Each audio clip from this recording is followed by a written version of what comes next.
ബി.ജെ.പിയുടെ തെരഞ്ഞെടുപ്പ് അവലോകന യോഗത്തിന് കേരളത്തിന്റെ ചുമതലയുള്ള പ്രകാശ് ജാവദേക്കർ നടത്തിയ പ്രസ്താവനയിൽ അന്തം വിട്ടുനിൽക്കുകയാണ് സംസ്ഥാനത്തെ ബി.ജെ.പി നേതാക്കളും പ്രവർത്തകരും. 5 സീറ്റുകളിൽ ജയിക്കുമെന്നായിരുന്നു പ്രകാശ് ജാവദേക്കറിന്റെ പ്രസ്താവന. അടുത്തിരുന്ന സുരേന്ദ്രൻ പോലും ഇത് കേട്ട് ഞെട്ടിപ്പോയി. പ്രധാനമന്ത്രി നരേന്ദ്രമോദി നേരിട്ട് കേരളത്തിലെത്തിയത് 5-6 തവണയാണ്. ബി.ജെ.പിയുടെ പ്രധാനപ്പെട്ട മണ്ഡലങ്ങളിലെല്ലാം അദ്ദേഹം കാടിളക്കി പ്രചരണം നടത്തി. കേരളത്തിൽ 2 അക്ക സംഖ്യ ബി.ജെ.പിക്ക് ലഭിക്കുമെന്ന് പ്രധാനമന്ത്രി പറയുകയും ചെയ്തിരുന്നു. എന്നാൽ കഴിഞ്ഞ ദിവസം ചേർന്ന ബി.ജെ.പിയുടെ തെരഞ്ഞെടുപ്പ് അവലോകന യോഗത്തിൽ നേതാക്കളുടെ പ്രതികരണം ഇങ്ങനെയൊന്നുമായിരുന്നില്ല. അധികമൊന്നും പ്രതീക്ഷ വെക്കണ്ട എന്നായിരുന്നു യോഗത്തിനെത്തിയ സംസ്ഥാന നേതാക്കളുടെ പ്രതികരണം. തുടർന്ന് വാർത്താസമ്മേളനം നടത്തിയ ബി.ജെ.പി സംസ്ഥാന അധ്യക്ഷൻ കെ സുരേന്ദ്രൻ വലിയ വിജയം അവകാശപ്പെട്ടെങ്കിലും ഏതൊക്കെ സീറ്റുകളിൽ ജയിക്കുമെന്ന ചോദ്യത്തിന് എങ്ങും തൊടാത്ത മറുപടിയാണ് നൽകിയത്. വലിയ വിജയമുണ്ടാകും, പക്ഷേ സീറ്റുകൾ ഏതെന്ന് പറയാൻ സുരേന്ദ്രൻ തയ്യാറായില്ല. ഞങ്ങൾ നല്ല സംഖ്യയിൽ ഇത്തവണ ജയിക്കും. ഞങ്ങൾ നേരത്തെ പ്രതീക്ഷിച്ചിരുന്ന എല്ലാ സീറ്റുകളിലും വിജയപ്രതീക്ഷയുണ്ട്. നല്ല മുന്നേറ്റം നടത്താൻ സാധിക്കും.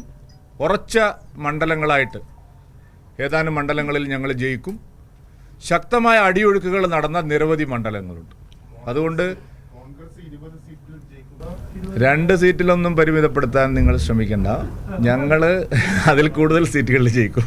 ആ മറുപടിയിൽ പക്ഷേ അടുത്തിരുന്ന പ്രകാശ് ജാവദേക്കറിന് തൃപ്തിയുണ്ടായില്ല. പ്രകാശ് ജാവദേക്കർ മൈക്ക് കയ്യിലെടുത്തു. തെരഞ്ഞെടുപ്പ് പ്രവർത്തനങ്ങൾക്ക് നേതൃത്വം കൊടുത്ത ആളെന്ന നിലയിൽ കേരളത്തിൽ 5 സീറ്റുകളിൽ വിജയിക്കുമെന്നായിരുന്നു പ്രകാശ് ജാവദേക്കറുടെ പ്രസ്താവന.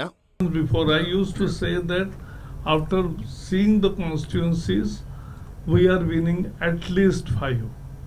And I am also confirming today, yes, we will win at least 5 seats in Kerala. Modi ji has made a difference to Kerala politics.